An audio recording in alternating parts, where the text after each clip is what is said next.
These men are preparing for urban warfare. This is a promotional video for a training camp in St. Petersburg run by a group called the Russian Imperial Movement. The RIM is linked to Russia-backed separatists in Ukraine, bomb attacks in Sweden and far-right groups across Europe and the United States. The group is in the crosshairs of the US government, which now considers them terrorists. В современном мире не быть воином для мужчины – это преступная слабость. Denis Gariev runs the courses and is also head of the Imperial Legion, the RIM's military wing, which has fought alongside Ukrainian separatists. The camp also provided training for separatists, although the courses are advertised as being for anyone who wants to survive in a crisis situation. Официально организаторы этого центра утверждают, что там все проходило легально и никаким террористическим методом этот центр не обучал. Однако в нем проходили обучение несколько иностранцев, в частности, двое шведов, которые впоследствии, в конце 16-го, начале 17-го года, организовали в Швеции несколько терактов. The two men were members of the Nordic Resistance Movement, a far-right paramilitary group active across Scandinavia. Swedish police discovered that the two men had attended a week-long course in St. Petersburg in 2016 before staging bomb attacks in Gothenburg. Nobody was killed, but the men are now serving prison sentences. Anatoly Udodov, currently on trial in Stockholm for illegal possession of firearms, was allegedly their link to the RIM.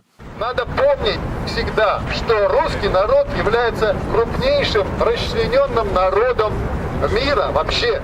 This is the leader of the RIM, Stanislav Vorobyov.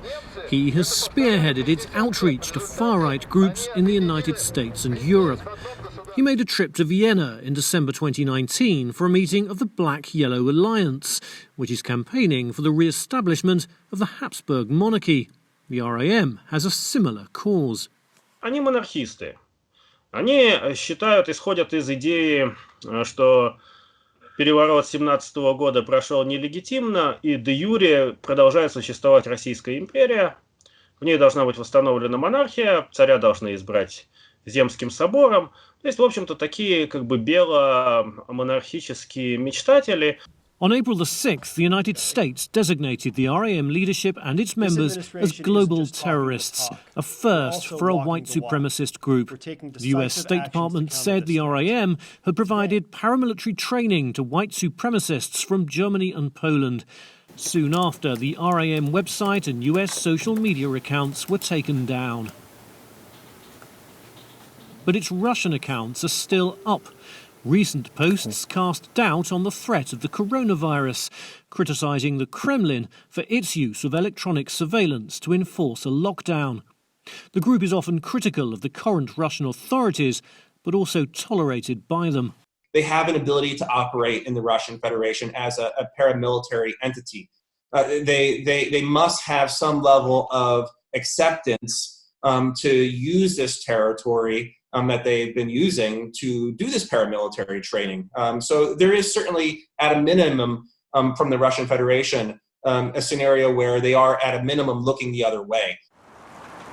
Russia's foreign ministry quickly rejected the US designation of the RIM as a terrorist organization. Spokeswoman Maria Zakharova accused Washington of turning a blind eye to American neo-Nazi groups and focusing on the RIM for propaganda purposes. A top US State Department official said that imposing sanctions usually reserved for Islamic terrorists shows how seriously the Trump administration takes the threat of white supremacists.